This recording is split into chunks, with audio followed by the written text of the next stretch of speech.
Hello students. आज हम chapter करने वाले हैं यूक्लिड ज्योमेट्री। फिफ्थ चैप्टर है, तो स्टार्ट करते हैं। यूक्लिड ज्योमेट्री, ये चैप्टर इंपॉर्टेंट है और इंपॉर्टेंट इस वजह से है क्योंकि यहां पर हम समझेंगे ज्योमेट्री की चीजों को स्टार्टिंग से, कैसे कैसे एक ज्योमेट्री का आविष्कार हुआ। ठीक है, तो ज्योमेट्री का मतलब क्या है? ज्योमेट्री में दो वर्ड होते हैं, एक जियो, एक मेटेरियन। तो जियो का मतलब होता है अर्थ और इसका मतलब होता है टू मेजर, मतलब अर्थ को नापना, अर्थ को मेजरमेंट करनी है अर्थ की। तो ये जो एक थे यूक्लिड, ये बहुत बड़े मैथमेटिशियन थे जिन्होंने यूक्लिड ज्योमेट्री का आविष्कार किया। ठीक है, उन्होंने देखा कि अपने सरफेस पर उन्हें काफी सारी चीजें नजर आई। तो जैसे उनको एक सॉलिड चीज नजर आई, मैं एक सॉलिड चीज बनाता हूं। एक उनको सॉलिड चीज नजर आई, तो अब उसको कैसे नापेंगे, उसको कैसे नापना है? तो उसके लिए उन्होंने थोड़ा दिमाग लगाया। उसको इस पे कुछ सरफेस नजर आए, ये जैसे सरफेस हो गया ये वाला। देखा होगा आपने, किसी के घर पे बॉक्स है तो उसको देखो, उसका जो एक पार्ट है उसको हम बोलते हैं सरफेस। ठीक है, और कुछ सॉलिड होते हैं ऐसे, जिसमें उसको एक कर्व नजर आई। ऐसी सरफेस में ये एक उसको स्ट्रेट लाइन नजर आई। ओके, यहां पर उनको कुछ पॉइंट नजर आए। तो उन सबके ही कंक्लूजन से उन्होंने इसको आगे बढ़ना शुरू किया। ठीक है, तो इसके अंदर हम और कुछ चीज, थोड़ी बहुत और चीजें समझेंगे। जैसे जो सबसे पहले बात करें हम सॉलिड की, तो सॉलिड के अंदर टोटल 3 डायमेंशंस होती हैं। ये उन्होंने देखा, 3 डायमेंशंस होती हैं। वो आगे फर्दर बात करेंगे कि 3 डायमेंशन कौन कौन सी होती हैं। ठीक है, जैसे अगर मैं आपको बताऊं, जो मैं भी आपको एग्जांपल दे रहा था, ये एक सॉलिड है। ठीक है, तो इसके अंदर अगर हमें इसे नापना है तो इसके अंदर एक लेंथ होती है, एक इसकी ब्रेड्थ होती है, एक इसकी हाइट होती है। तो इसीलिए उन्होंने बोला 3 डायमेंशंस होती हैं। ऐसे जो सरफेस होता है उसमें 2 डायमेंशंस होती हैं। सरफेस मतलब एक ऐसे, एक सिंपल सी, एक पतली सी प्लेट है जिसकी कोई थिकनेस नहीं है, मोटी नहीं है, बिल्कुल पतली है, तो उसको उन्होंने सरफेस कहा। उसमें 2 डायमेंशंस होती है जनरली, जिसको हम लेंथ और ब्रेड्थ मानते हैं। ठीक है, उसके बाद लाइन। लाइन आपने देखी हो, एक सिंपल सी एक लाइन, मतलब उसमें केवल एक ही डायमेंशन होती है, एक स्ट्रेट लाइन, लेंथ। और उसके बाद एक चीज देखी उन्होंने, पॉइंट। पॉइंट में नो डायमेंशन, ये जस्ट एक पॉइंट लगा दिया, इसकी कोई डायमेंशन नहीं है। इसको अगर हम नापेंगे तो नथिंग, जीरो चीज बनेगी। ठीक है, तो आगे बढ़ते हैं। ऐसी बड़ी सारी डेफिनेशंस दी उन्होंने, जिसकी हेल्प से उन्होंने आगे बढ़ना स्टार्ट किया। A point is that which has no part. A point is that which has no part. ठीक है, मतलब एक पॉइंट ऐसी चीज है जिसका कोई पार्ट नहीं है, जिसकी कोई डायमेंशन नहीं है। उसके बाद a line is breathless length. A line is breathless length, मतलब जो एक लाइन होती है उसकी कोई ब्रेथ नहीं होती, उसकी कोई चौड़ाई नहीं होती। Okay, the ends of a line are points. The ends of a line are points, मतलब जो ये हमने एक लाइन खींची है उसके जो एंड पॉइंट होगा, ये वाला जो पॉइंट है, ये एंड पॉइंट, इसको हम बोलते हैं पॉइंट। ठीक है, next, a straight line is a line which lies evenly with the points on itself. A straight line is a line which lies evenly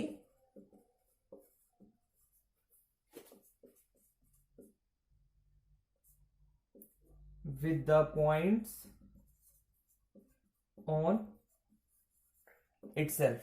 A straight line is a line, एक straight line है, वो एक ऐसी line है which lies evenly with points on itself. मतलब ये basically कुछ कुछ ऐसे ऐसे छोटे छोटे पॉइंट्स हैं, उनको मिलाकर एक लाइन बनी हुई है. मतलब line is basically what, line is the combination of a many points, ये कह सकते हैं आप. बहुत सारे पॉइंट्स हैं, उसको बनाकर एक लाइन बनी है, उन सबको मिलाकर एक लाइन बनी है. वही इसमें कहना चाहता है. The edge of a surface are lines, the edges of a surface is a line. जैसे मैंने बताया ये एक सरफेस है आपका, तो इसके जो एज होंगे, मतलब ये किनारे जो होंगे इसके, वो क्या होंगे, वो एक लाइन होंगे. ये भी लाइन है, ये भी लाइन है, ये भी एक लाइन है, और ये भी एक लाइन है. Okay. A plane surface is a surface which lies evenly with the straight lines on itself. वही भी इसमें भी वही बता रहे हैं, जो आपका जो सरफेस है उसकी जो लाइंस होती हैं वो बिल्कुल स्ट्रेट लाइन होती हैं. क्लियर है? आगे बढ़ते हैं इसमें. तो ऐसी बड़ी सारी डेफिनेशंस उनके सामने आई जो एक ज्योमेट्री के अंदर महत्व रखती हैं. ठीक है, तो उन्होंने क्या किया, इतने सारे डेफिनेशंस को 2 पार्ट्स में बांट दिया. एक एक्सियम्स और एक पोस्टुलेट्स. ठीक है, अब ये क्या होते हैं, एक्सियम्स क्या होता है, पोस्टुलेट्स क्या होते हैं. एक्सियम्स, जो एक्सियम्स है मतलब ये यूज होती हैं पूरी की पूरी मैथमेटिक्स में, used in all over the mathematics. या आप कह सकते हो थ्रू आउट मैथमेटिक्स, पूरे मैथमेटिक्स के अंदर ये एक्सियम्स के जो नॉर्म्स हैं वो यूज होते हैं. और ये पोस्टुलेट का मतलब ये केवल ज्योमेट्री में यूज होंगे. ठीक है, तो अभी हमें समझना पड़ेगा एक्सियम्स क्या होते हैं और पोस्टुलेट्स क्या होते हैं. तो स्टार्ट करते हैं हम एक्सियम्स से. 7 तरीके के एक्सियम्स हैं, 6-7 तरीके के. हम 1 by 1 समझेंगे अच्छे से. Things which are equal, things which are equal to the same thing are equal to one another. अब हम इस बात को समझेंगे ये क्या कहना चाहता है. Things which are equal to the same thing are equal to one another. मतलब मान लो ए जो है वो बी के इक्वल है. ठीक है, और बी जो है वो सी के इक्वल है. तो हम इन दोनों लाइन से कंक्लूजन निकालेंगे, ए जो है वो सी के भी इक्वल होगा. ठीक है, things which are equal to the same thing are equal to one another.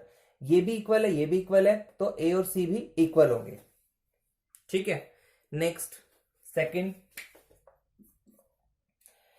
If equals are added to equal, if equals are added to equals, the whole are equal, the whole are equal. अब मान लीजिए जैसे मैंने इसमें बताया a equal to b है, तो इसमें लिखा है if equals are added to equals. मतलब ये जो इक्वल है दोनों के दोनों, अगर हम इसके अंदर दोनों तरफ हम कुछ ऐड करें और वो भी इक्वल नंबर, मतलब मान लो 4 ऐड करते हैं तो 4 इधर भी 4, ये दोनों इक्वल नंबर ऐड करें तो भी ये दोनों इक्वल होंगे. ठीक है, कब, इफ, जब ए और बी इक्वल है, ए और बी इक्वल है और हमने उसमें एक इक्वल नंबर ऐड किया है तो वो भी दोनों तरफ इक्वल होंगे. If equals are added to equals the whole are equal, तो जो पूरा बन गया वो दोनों आपस में इक्वल होंगे। ठीक है, next third axiom, if equals are, यहां पे एडिट था, अब सब्ट्रैक्टेड आ गया। If equals are subtracted from equals, the reminders are equal, the reminders are equal। मतलब जैसे मैंने बताया, अगर a और b इक्वल है और उसमें से अगर हम कोई एक फिक्स वैल्यू दोनों तरफ हम माइनस कर दें, इधर भी माइनस कर दें, इधर भी माइनस कर दें, सपोज 4, तो ये जो रिमाइंडर जो बच गया वो भी इक्वल होंगे। या भी कह सकते हो, मान लो जैसे राम है, उसकी एज है 15 ईयर्स, और एक उसका फ्रेंड है श्याम, उसकी एज भी है 15 ईयर्स। तो अगर हम दोनों की एज में 5-5 माइनस कर दें, 5-5 दोनों में माइनस कर दें, तो भी ये दोनों इक्वल ईयर्स के होंगे। तो वही ये पोस्टुलस कहता है, इफ इक्वल्स आर सब्ट्रैक्टेड, मतलब जो ये नंबर है वो इक्वल नंबर हमने सब्ट्रैक्ट करे हैं, किसमें से? फ्रॉम इक्वल्स में से, जो नंबर वो इक्वल थे पहले, राम और श्याम वाला, द रिमाइंडर्स जो बच गया वो भी इक्वल होगा। Okay, next fourth axiom, things which are coincide with one another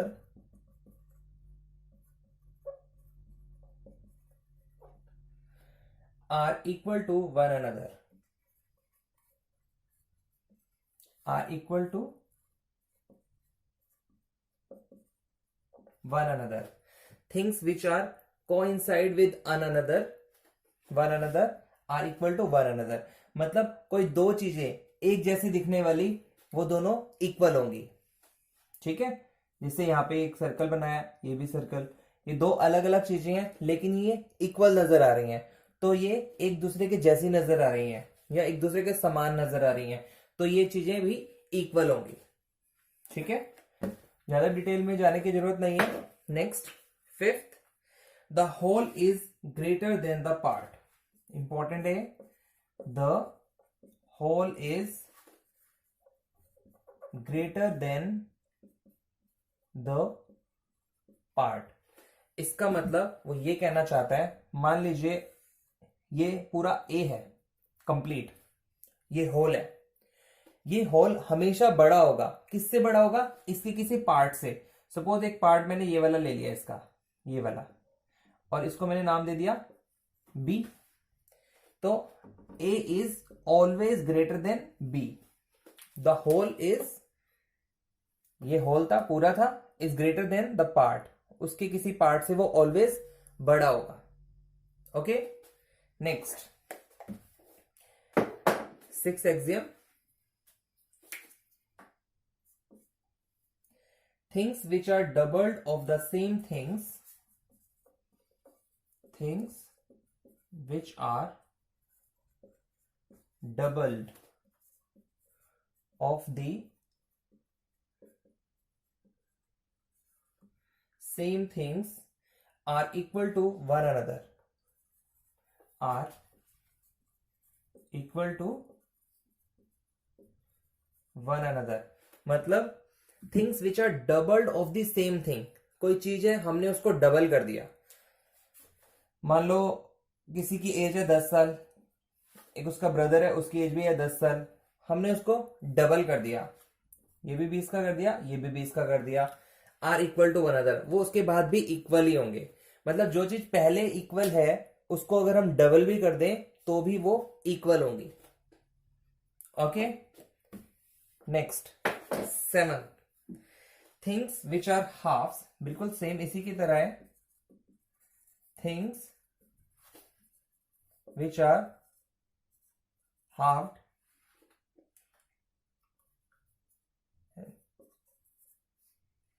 of the same things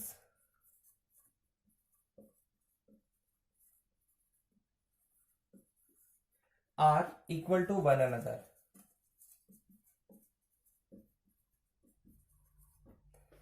मतलब कोई चीज है, मान लो किसी की एज ही मान लेते हैं, किसी की एज है 20 ईयर्स, 20 ईयर, दो लोग हैं उनकी दोनों की एज है 20 ईयर्स, ठीक है, दोनों इक्वल है। तो अगर हम दोनों को ही हाफ कर दें, ये भी 10 का हो जाएगा, ये भी 10 का हो जाएगा, तो हाफ करने के बाद भी ये इक्वल ही रहेंगे, ठीक है। तो ये बहुत इंपॉर्टेंट थे आपके समझने एक्सियम्स। अब हम समझेंगे पोस्टुलस को। ओके, जो यूक्लिड के 5 पोस्टुलेट्स हैं उनको समझेंगे। अब बात करते हैं हम पोस्टुलेट्स की, जो यूक्लिड ने बताए हैं। 5 पोस्टुलेट्स हैं जो मालूम होना चाहिए आपको, और वो सारे के सारे आपके केवल ज्योमेट्री में यूज होते हैं, ठीक है। बताया था मैंने पोस्टुलेट्स, 5 पोस्टुलेट्स हैं जो केवल ज्योमेट्री में यूज होंगे। First, a straight line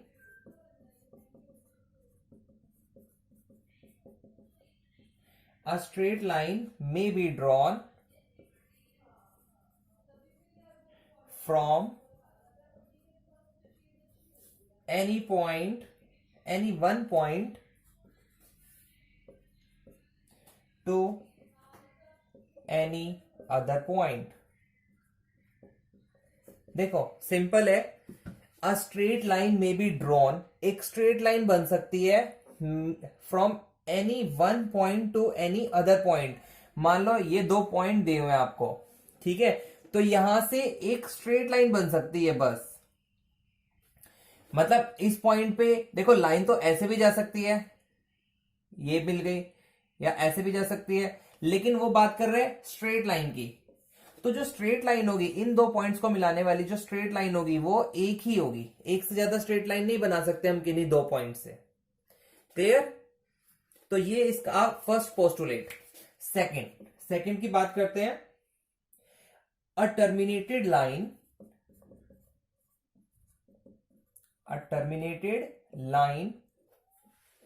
can be produced indefinitely।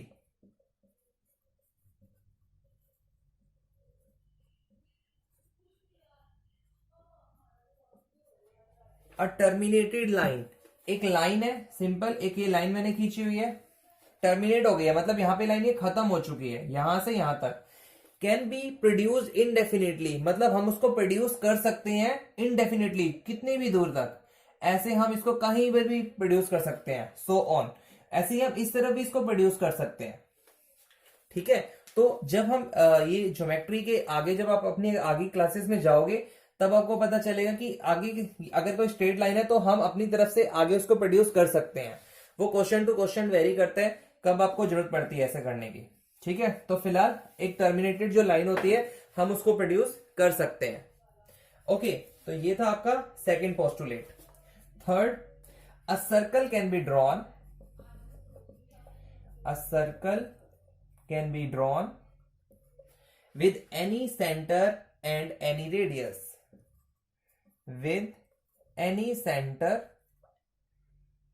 and any radius। a circle can be drawn, किसी भी चीज को सेंटर मानकर हम सर्कल एक ड्रॉ कर सकते हैं। इसको सेंटर मान लिया, सर्कल ड्रॉ कर सकते हैं, इसको सेंटर मान लिया, सर्कल ड्रॉ कर सकते हैं, ठीक है। तो a circle can be drawn with any centre, किसी भी चीज को सेंटर मानकर हम एक सर्कल ड्रॉ कर सकते हैं, एंड एनी रेडियस, या सेंटर से लेके रेडियस, कितनी भी सेंटर से लेके रेडियस बनाकर हम एक सर्कल ड्रॉ कर सकते हैं। किसी भी रेडियस का सर्कल ड्रॉ कर सकते हैं हम, और किसी भी सेंटर से सर्कल ड्रॉ कर सकते हैं। तो फिलहाल इसका मिक्सचर है ये, a circle can be drawn with any centre and any radius, कोई भी सेंटर और कोई भी एक रेडियस, ये होती है रेडियस। तो इसको हम यहां से एक सर्कल ड्रॉ कर सकते हैं। क्लियर? तो ये फोर्थ पोस्टुलेट में बताया गया आपसे, थर्ड पोस्टुलेट है। नेक्स्ट फोर्थ भी सिंपल है, all right angles are equal to one another, all right angles are equal to one another। तो ये भी सिंपल है, जितने भी राइट एंगल होते हैं, राइट एंगल का मतलब क्या है बेसिकली, ये राइट एंगल है 90 डिग्री, ये भी राइट एंगल है 90 डिग्री, ये भी राइट एंगल है, वो भी 90 डिग्री होगा। तो जो भी जितने भी राइट एंगल होते हैं, या मैं एक सिंपल सी बताऊं, दो लाइन पैरेलल है और एक बिल्कुल हमने स्ट्रेट लाइन खींची है, तो ये राइट एंगल है, ये भी राइट एंगल है, ये भी राइट एंगल है, काफी सारे राइट एंगल इसमें बन रहे हैं, तो वो सारे के सारे राइट एंगल इक्वल होंगे, मतलब 90 डिग्री के होंगे। अब पता ही चल रहा है राइट एंगल बोल रहा है तो वो 90 डिग्री का ही होता है, ठीक है। तो फोर्थ पोस्टुलेट्स में यही बताया गया है। फिफ्थ पोस्टुलेट थोड़ा सा बड़ा है। If a straight line falling on two straight lines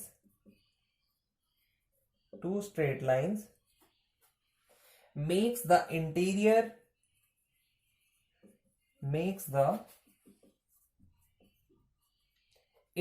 angles of the same side of it taken together less than two right angles, then two straight lines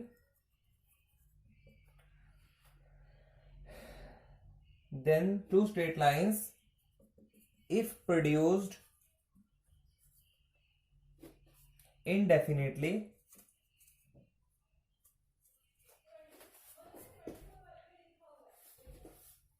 meet on that side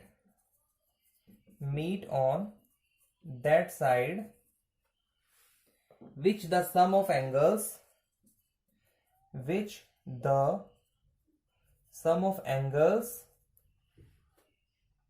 is less than two right angles,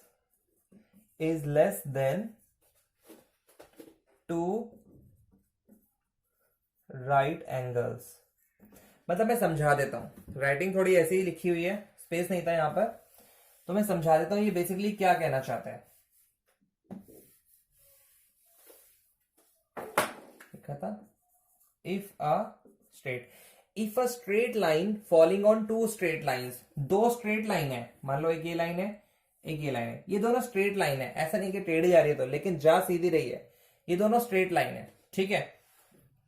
a straight line falling on two straight lines, एक और straight line है जो इसके ऊपर से जाती है, suppose ये, ठीक है।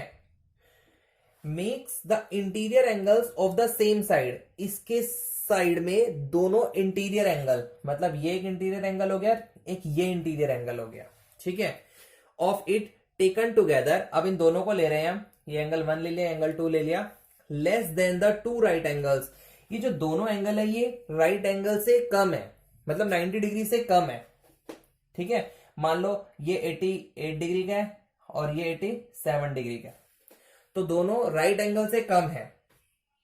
The two straight if produce indefinitely, मतलब ये कहना चाहता है अगर हम इन दोनों को और आगे तक बढ़ाएं, लाइनों को हम आगे बढ़ाएं, स्ट्रेट लाइन, तो ये कहीं पर जाकर मिलेंगी, डेफिनेटली मिलेंगी। मीट ऑन दैट साइड, मिल रही है, बिल्कुल मिल रही है, which the sum of angles is less than two right angles, तो जो ये जो दोनों का जो सम होगा वो ऑलवेज कम होगा दो राइट एंगल के सम से। तो दो राइट एंगल का सम कितना होता है, 90 + 90 180।